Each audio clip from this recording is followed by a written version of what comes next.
terms of our health and our well-being and our capacity for love and connection. Connection is the big theme that I talk about over and over again, because so many people are feeling disconnected and lonely and confused and afraid and not sure what's going on. And how do you contact empathy? And those are, the great questions, because empathy can reconnect you. But, it's just developing this recognition that we have the ability to drop into these different intelligence centers. Continues to drive me forward is my profound desire to have unity, and to be able to connect with people maybe we don't even like or we don't even agree with, and to connect with our loved ones, to know how to create a certain energy on earth.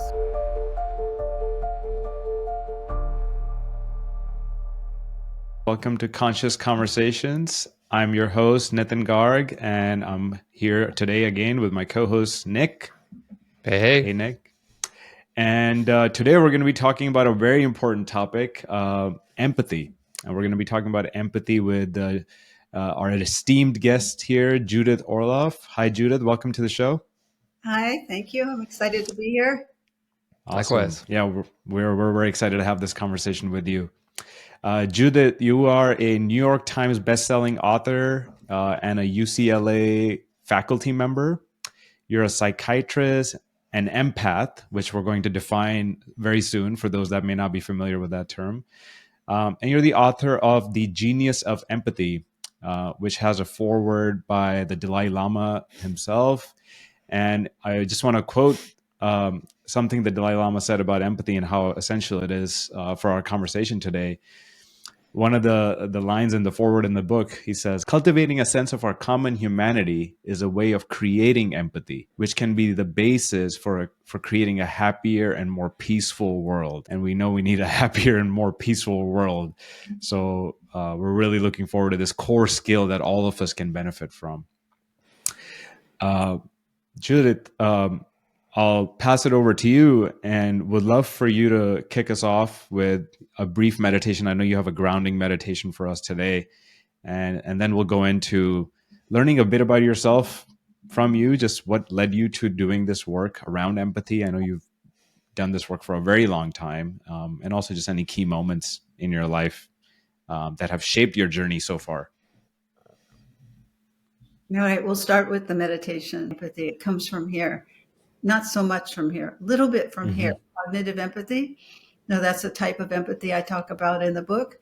But it's beautiful. It's like you're feeling empathy in your mind.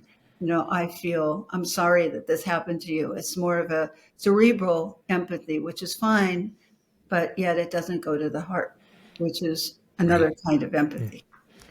Yeah, interesting. But right before you jumped on, I was telling Nitin, I'm trying to stop saying I think all the time, and I'm catching myself, and it's so interesting. And I was saying I'm trying to start saying I feel more.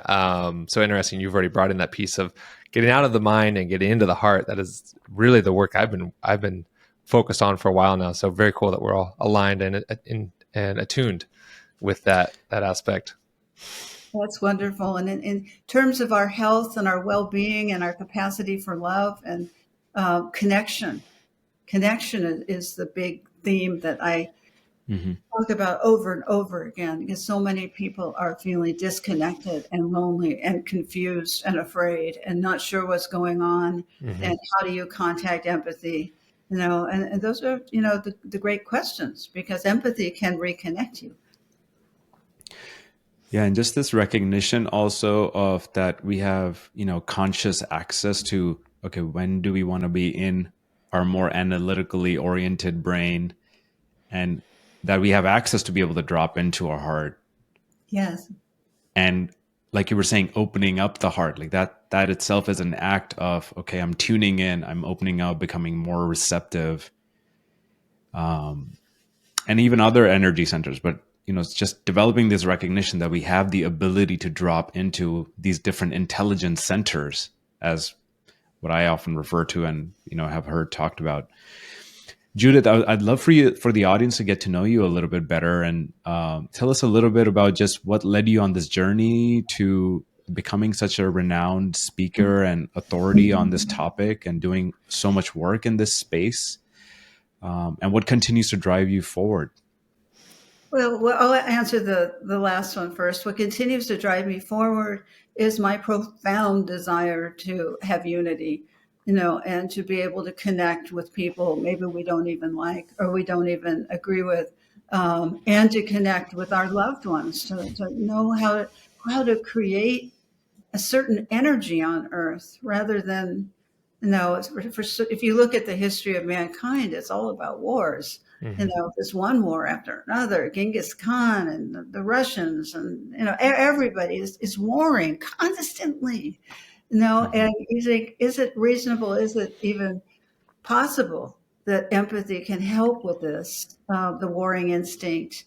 And it definitely can. It's the next evolution of humankind. There's a book that I talk about, which is, The Art of War by Sung Tin. And it's, he says that war is a failure and it's something we need to be miserable about if we go into it, because it represents a failure on our part to have diplomacy and to work it out before you go to war. And that's the proper attitude.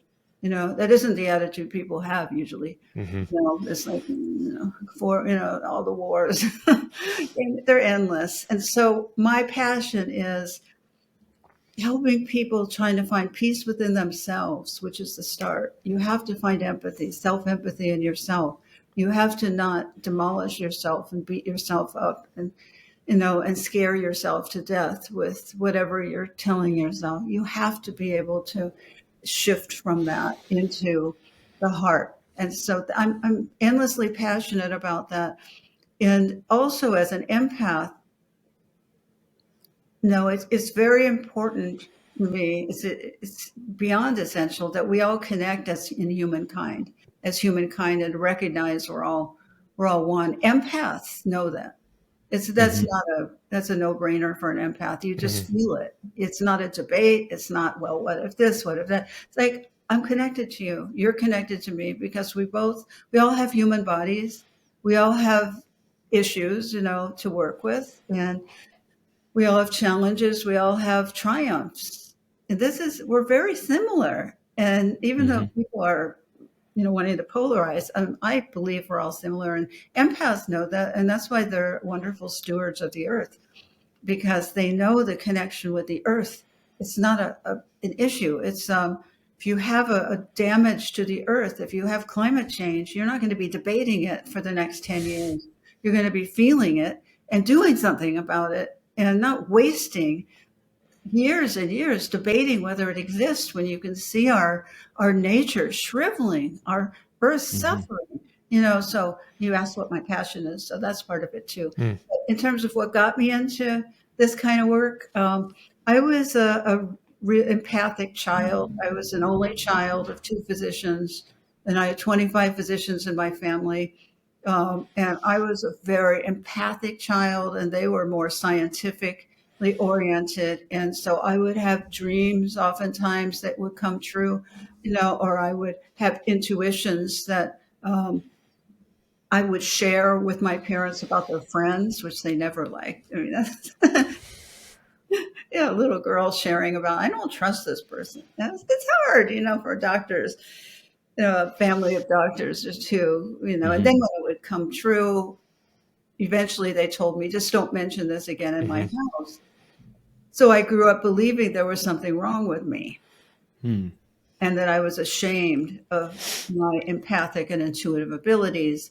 And my path of healing has been integrating my science side, my intuition side, my dream side, my love of nature side, becoming one within myself rather than segmenting, which is what I did. I have a chapter in my first book, Second Sight, called Mixing Medicine. And that was my memoir, my first book, which is my baby. I love that. I love my first book so much.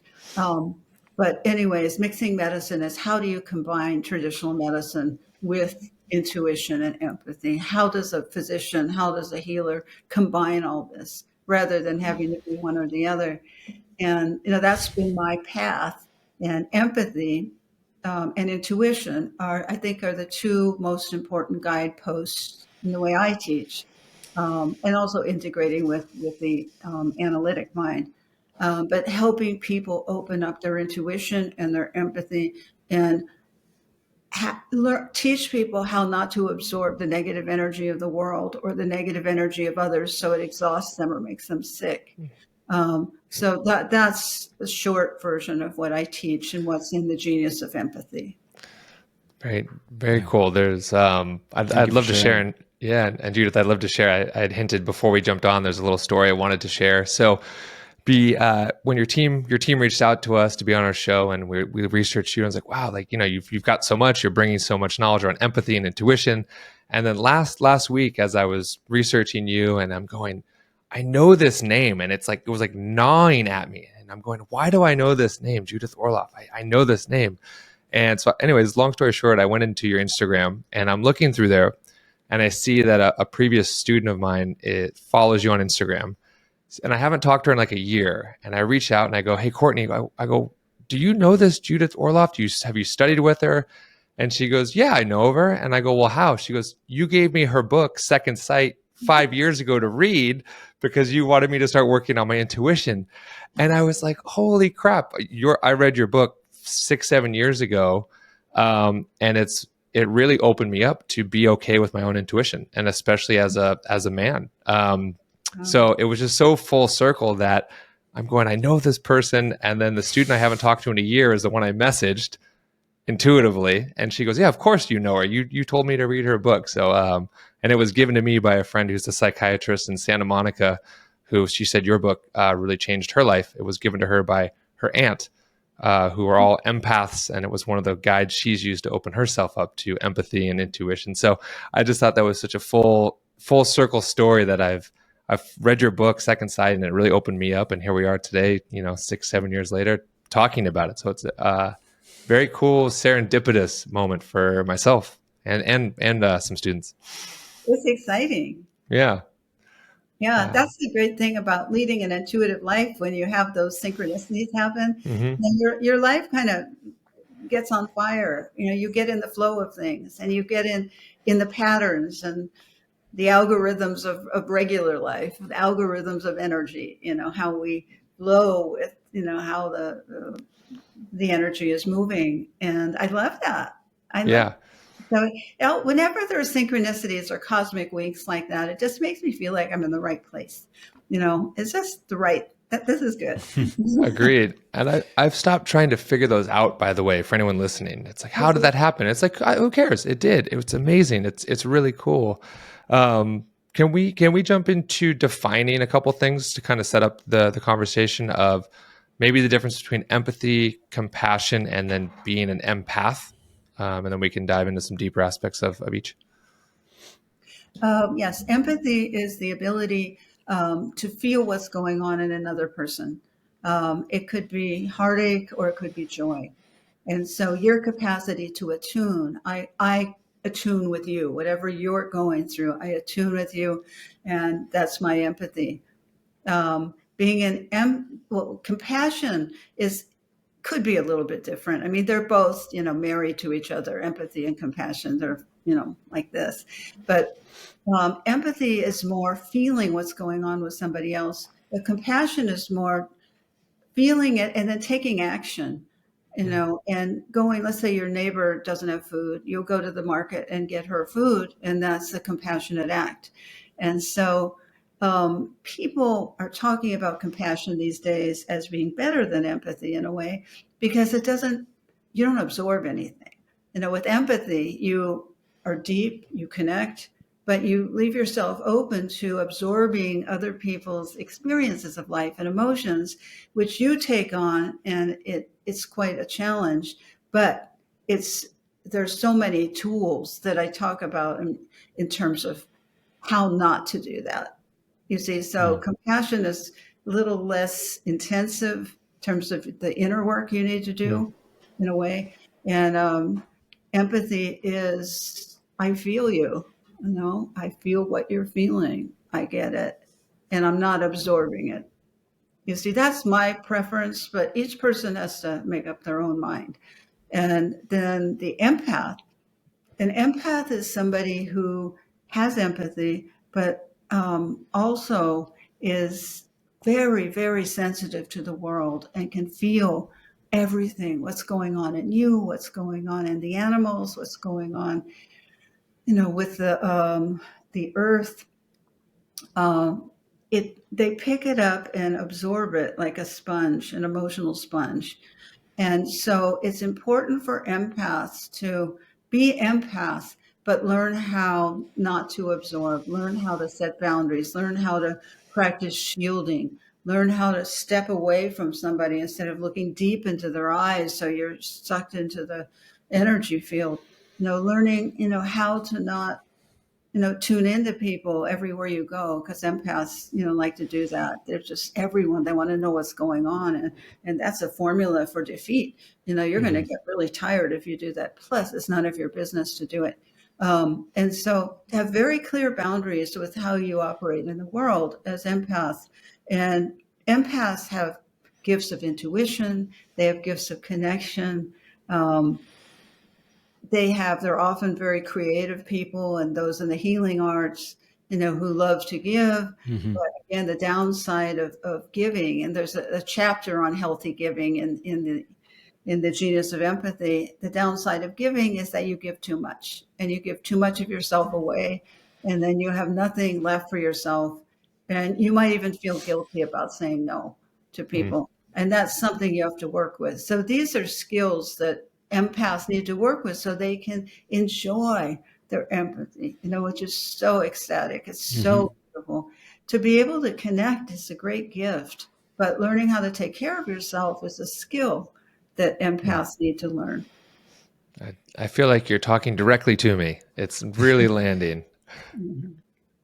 There's so much you mentioned there that I want to unpack a little bit. And it is such a gift, to be able to have access in that way, to have that sensitivity. But a lot of people do struggle with, feeling emotionally drained, and we don't know where to stop. We do take on the feelings and the heavy emotions of others. And I'm curious if you can share maybe one or two of those tools or tips in which folks can navigate that and ways to be able to modulate that for themselves. Yes, that's the big question. And of course, it is doable. But in my life as an empath, I'm fine-tuning these skills every day. So it's not like I've arrived anywhere and these skills work 100% of the time. It's not like that. It's like they work, but then you grow and change, and you're getting deeper. So you have to kind of flow with some of these tools. But the first thing, like, people complain about getting drained by the news, and it's very, very important. You don't keep watching the news and get fed by all that negativity and the lower aspects of humanity, as far as I'm concerned. You're not feeling for everyone in a war-torn part of the world. You're not feeling for, a candidate, or feeling for, it's too much. You have to give people the dignity of their own path, and you must learn how to not become other people. There was a great movie, I don't know if you saw, with Woody Allen, called Zelig. But, in this movie, he is so sensitive. He's an empath, and he actually becomes the people that he meets. Like, he's around a Hasidic rabbi, and suddenly he's doing Hasidic prayers. And anyways, I thought it was a funny movie. But it was about an empath. And, that empaths just take on all of this. And so you have to learn, allow people the dignity of their own path. Don't look into their eyes and try and read them or read anybody. If you sense that they're in pain, and most people are in pain on one level or another, don't try to fix them. It's not your job to go up in the grocery line and say, "Hey, how are you doing?" Not your job. Don't do it. But empaths do it. That's why I'm saying it. They do it all the time. And to learn how to set boundaries, like no is a complete sentence. No, I'm sorry, I can't go out tonight. I'm feeling really tired. Guard yourself, self-care time.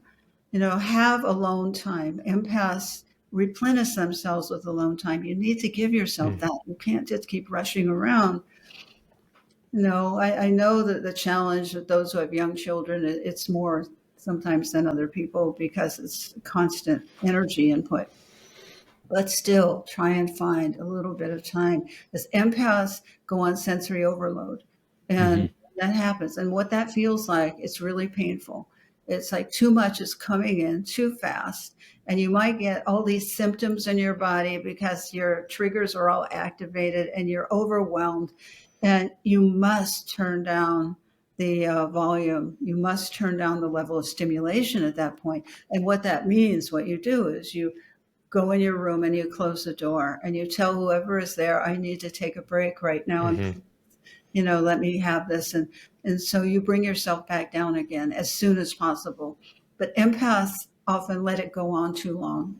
And then it's harder to bring yourself back because it turns into other things like depression or anxiety that are empath related, but are often misdiagnosed in traditional medicine because a lot of physicians that you might go to, they might not know what an empath is. So they think you have an agitated depression instead of sensory overload, chronic sensory overload that needs to be treated differently. So with all my patients that I treat, I always give them the Are You an Empath test, which is in front of the Empath Survival Guide, to diagnose. You can self-diagnose. It's not rocket science. Do you get overloaded by smells, scents, and excessive talking and loud sounds? Do you absorb the energy of other people? Do you prefer being with one or two people rather than 20 people? These kind of questions you have to check yes or no and diagnose yourself. Because if you don't diagnose yourself as an empath, you need that information to be well and to flourish and to know what to do.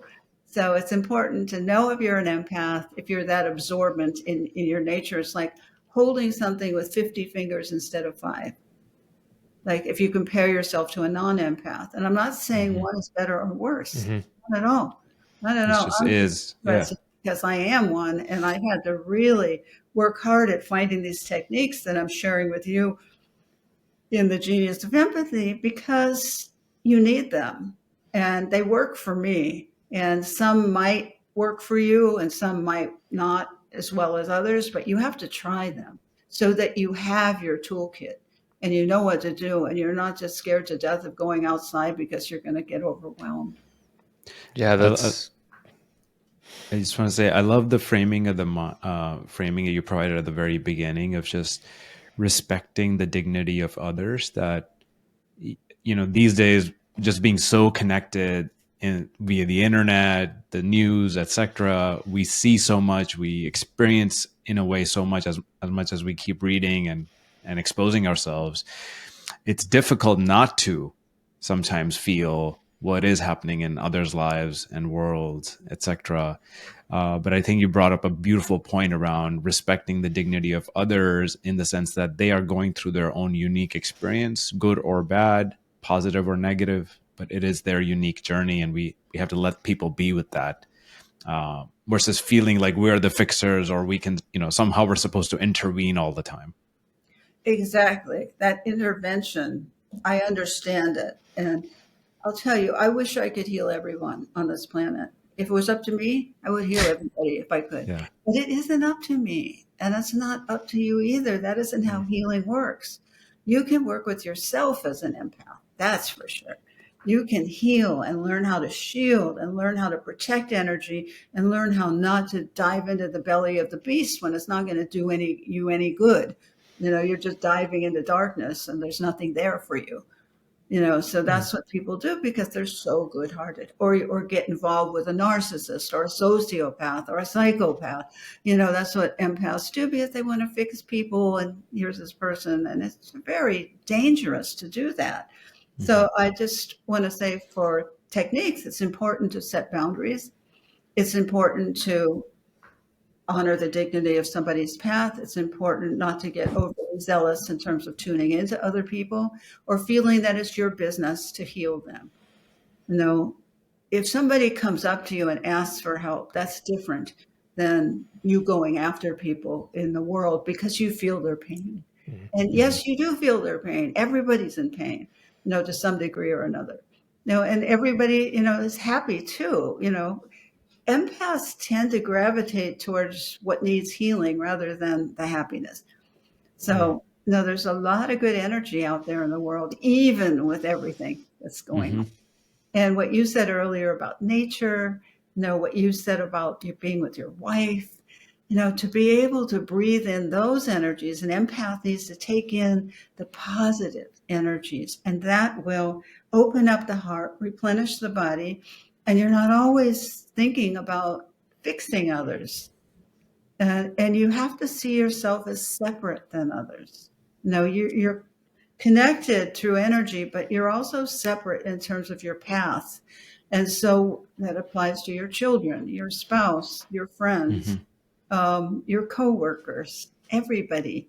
Yes, you come into this world alone and you have all these great lessons and interactions, and I get to meet people like you, and we get to connect. And, that's the beauty of life. I love that, all the connections. But then you go alone.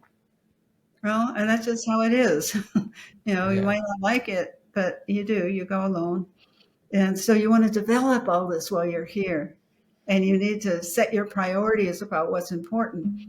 And I've set my priorities to have empathy and intuition and love as what's important. And it's my path, regardless of what's happening in the world. I mean, the whole world can be falling apart. It's still my path. I'm not sacrificing that.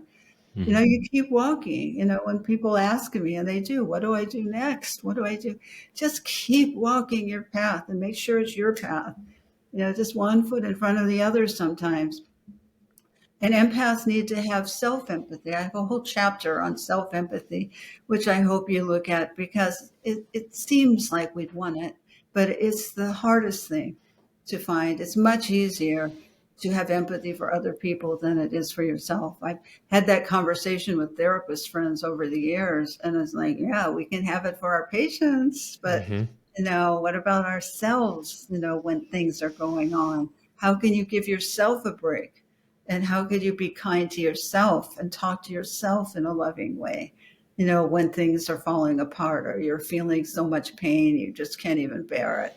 You have to talk to yourself in the sweet message during those times, and that will bring you back together again. Yeah, there's just so much of what you're saying is really landing, and you're talking about how much empaths feel and they're connected to others. And it's just really giving me a lot of insight into myself. I really appreciate it. And I've told my therapist, I said, I emotionally things hurt me. And it's interesting. And I've felt weird saying that, but it sounds like that is more of the empath way of being. It's like, oh, emotional stuff actually physically hurts me and I can feel it. And you're also talking about what sounds like that being an empath is almost like in our DNA. It's almost a different way of being. So I'm interested, Judith. Let's say, for those of us who are empaths or are listening and going, oh, that might be me.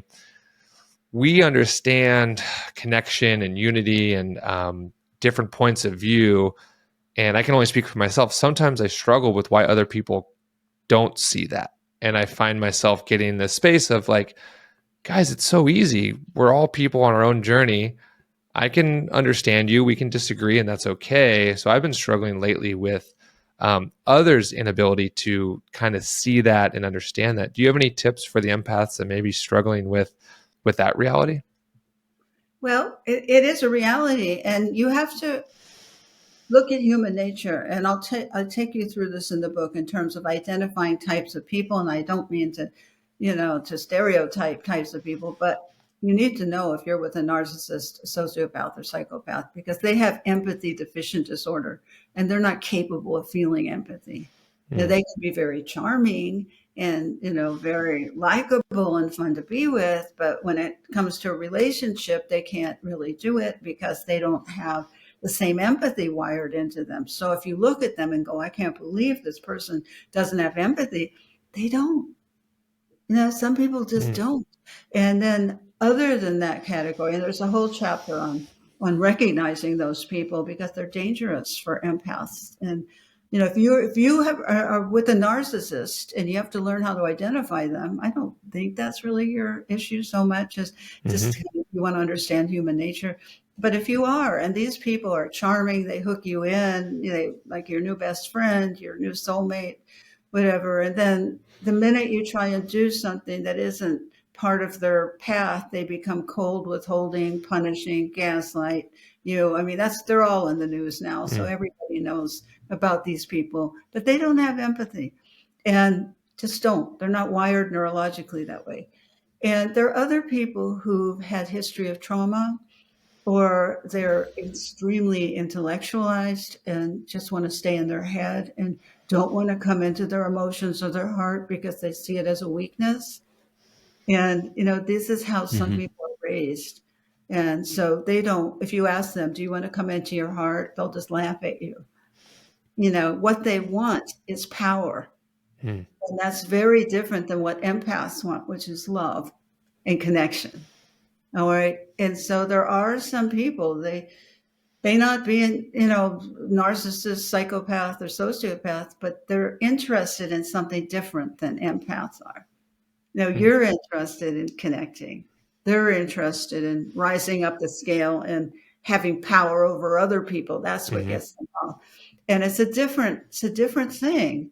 And it's harder to reach people like that. However, what I found works is simply being nice to them, because they're going to want to, have the power struggle going. That's how they operate. But if you kind of listen and you think, oh God, what do I do here? They're one of these people. You just go, okay, I'll give it some thought. Whatever you're saying, I'll give it some thought. All right. Yeah. And so I don't get into it with them. When you're with somebody who wants to fight you or people who are into power struggles, and that's what they want. They want to go head to head. Don't do it. Even though it's tempting, if you're triggered, you don't want to do it. You'll get nowhere. I mean, you could do it, but you'll get nowhere other than exhausted. All right. So you just have to know human nature and kind of observe them a little bit. Like what expectations do you have of people?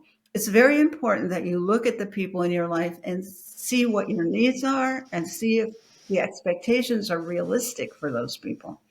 Because a lot of times with empathy is that your expectations are not realistic. You want you want your mother to love you and you want your mother to, take care of you and be maternal. And your mother isn't like that. I'm so sorry.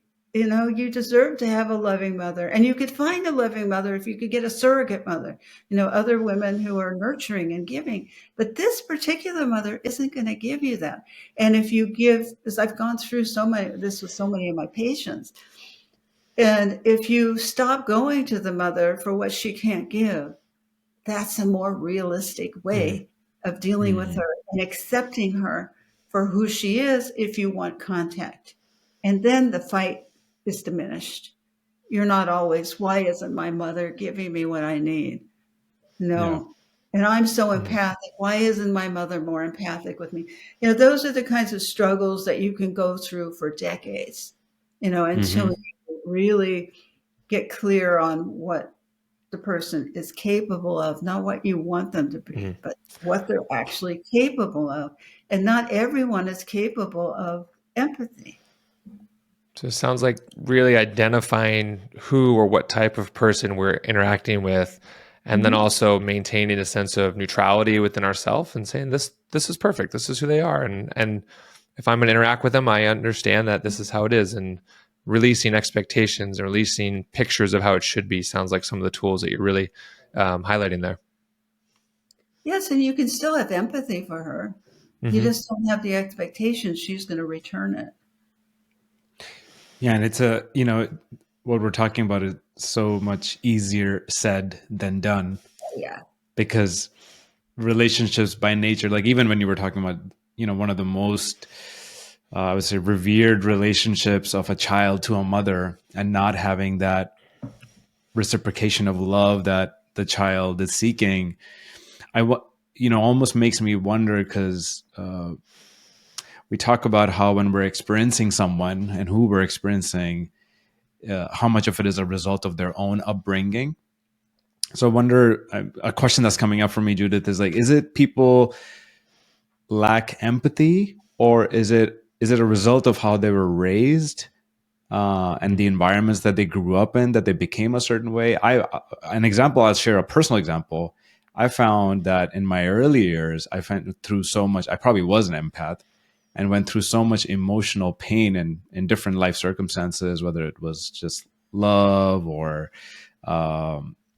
bullying at school, etc., that I think I shut off some parts of my empathy circuitry, to the point that sometimes then people would say, wait, shouldn't you be more sensitive to that? And now I'm kind of like bringing it back online. I'm going through the process of bringing my empathetic circuitry back online. So I feel like it kind of got shut down as a survival mechanism, some part of it. Mm-hmm. And now it's slowly, I'm more conscious, I'm more dropping into my heart, more feeling into situations that, I might be more rational about, because that's how I learned to survive through those situations.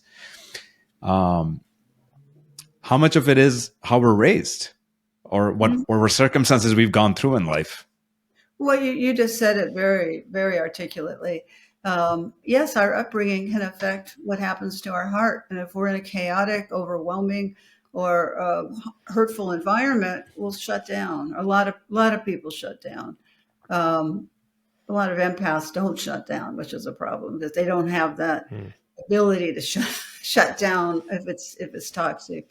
But yeah, I mean, depending on your upbringing, and you shut down for protection. And a lot of people migrate up to their heads. And that's, if they're smart and they, go to school and they succeed in that. Yeah. They succeed in that way. And that's where they go. And who knows, maybe you needed to be up there to do what you're doing. And, I feel we need to go through everything, like it or not, it's given to us. And, but you get to a point as an empath, as a male who's an empath, to be able to open up that heart when it's safer, and for you to keep your inner child who was wounded with you. And part of the work I do with my patients and in the book is to teach people to go back to where their inner child was last seen, and it was where the abuse or the discomfort happened, and to go back to that house where the child is and knock on the door and open it and find the child and take the child's hand and bring the child with you and say, I'm so sorry I couldn't protect you back then. I'm so sorry. I was just little. I didn't know how to do it. But now I'm an adult and I'm going to protect you forever. So come with me. It's safe. And so when you do that, it's a beautiful reunion. And I'm sorry I wasn't there for you. I couldn't. I didn't know how. And then you bring it with you, bring the child with you, and you have more control over the child now. So it's safer for you to open up your heart, and a part of you isn't stranded back there in the house where all the turmoil happened. Mm-hmm.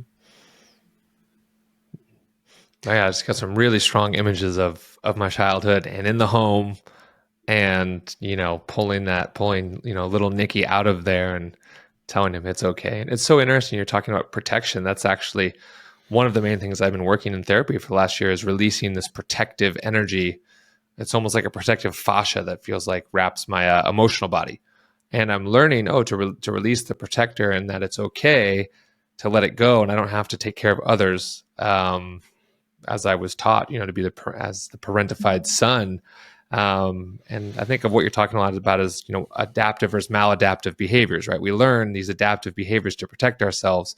And then at some point we realize as we're adults, these are no longer working. These have become maladaptive. And now through awareness, we get to start to release them, And that can be a slow process for everyone listening. This doesn't have to be a rip the Band-Aid off thing. It's probably better if it's not, if it has some patience and some love and some care, and working with someone like Judith who knows this world to navigate how to do it in a way that's safe, and feels like it's going to be okay, because it can be scary. That's so true. And I always teach that with empathy, the slower you go, the better. This isn't a matter of speeding it up. It's not at all. It's about going slower and really feeling who you are and what you need to do at this point to heal.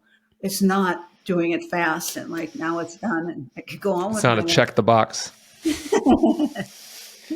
No, you have to want this, what we're talking about. You have to want empathy. If you don't, that's fine too. It's fine. If your way is working and you're happy, then go about your own business. That's fine.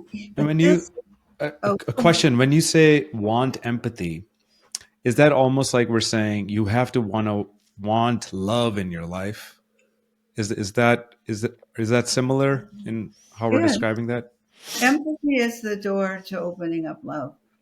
And love is the door to opening up empathy. So, it's you have to want it. You're attracted to it. The thing about intuition, which I love so much, I follow in my life, is that I go where I'm drawn.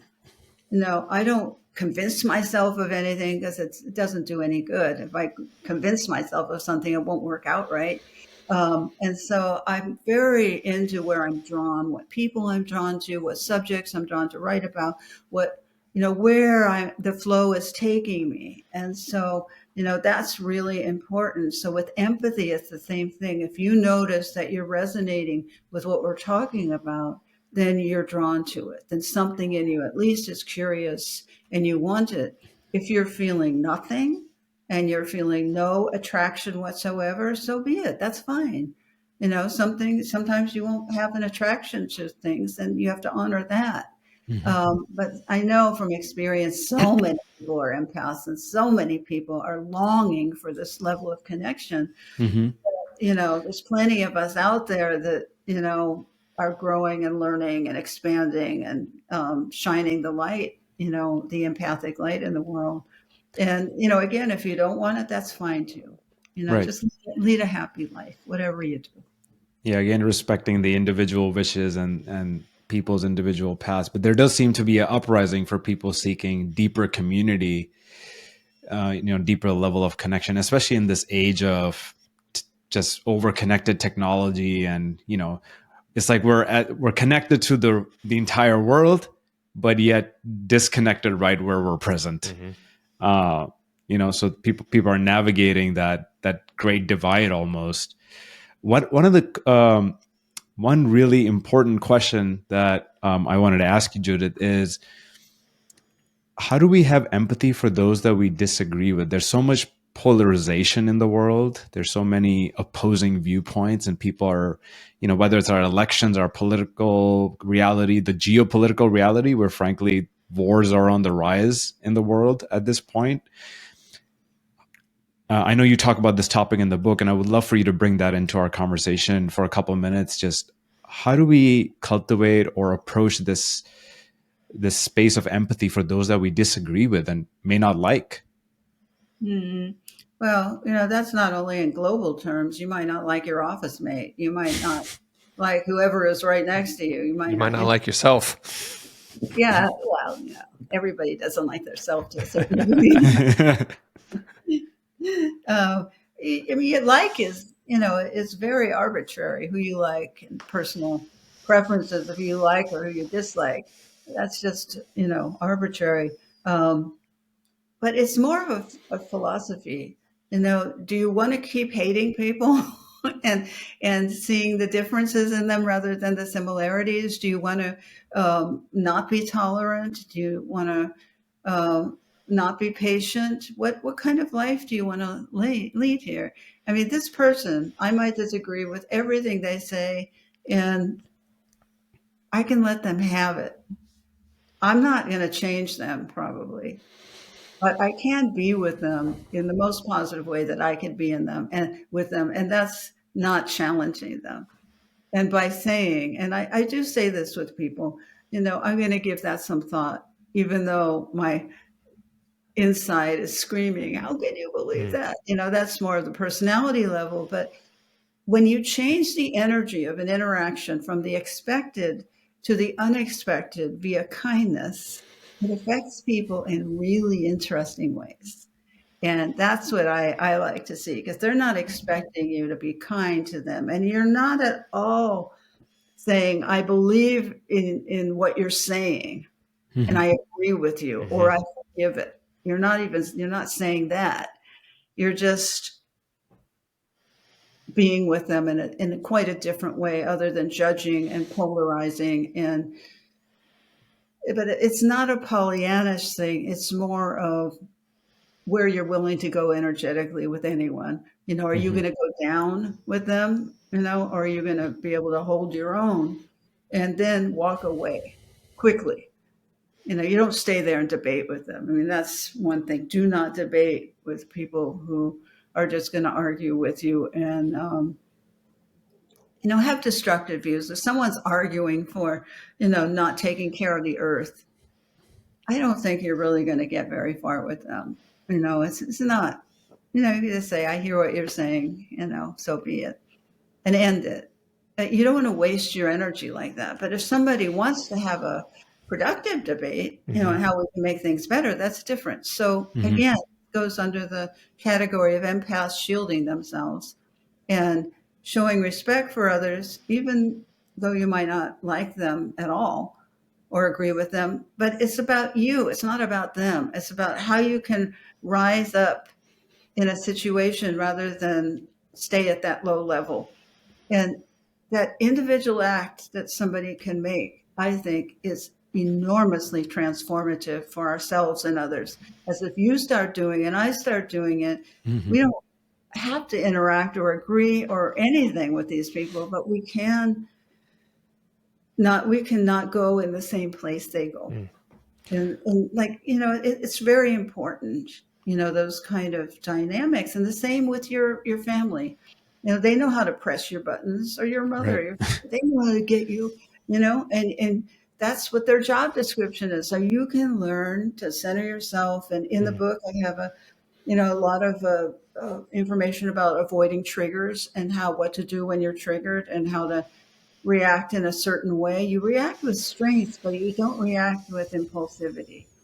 So it's, and you're not just a Pollyannish, wishy-washy doormat and people are stepping on you. What I'm talking about is a very conscious way of going about life and trying to live it. You can't always live it, but, just trying, because why do you want to try? Because it interests you, because it moves you, because you like to see yourself rise above some of these things and feel the power of that, rather than get taken down, which is what happens to most people. Well, I really want to thank you for bringing this important conversation and having this important conversation with us all today. I know we're coming up on time, but it's such an impactful and foundational conversation for peace and happiness in the world. And I know we're just scratching the surface on it. I would highly encourage people to read your book, The Genius of Empathy, and follow you online. We'll certainly put the links in the podcast itself so people can find you and connect with you. Any last words you want to share, Judith, with the audience before we wrap here? Well, just that I also work with people by Zoom in terms of private sessions. So that's available. And I just, hope that, you can listen to this interview and pick out things that moved you. And you can use whatever moved you and begin it immediately. Don't wait. Do it today. Just try something different and see how it feels. It means working with yourself. It means opening your heart. We begin with the opening of the heart and end with the opening of the heart. That's how it goes. Yeah. Yeah, definitely. We certainly have heartfelt gratitude for our conversation today. So thank you so much. And there's a lot of great learnings in here that I know our listeners will really benefit from. So thank you, Judith. Yeah, thank you.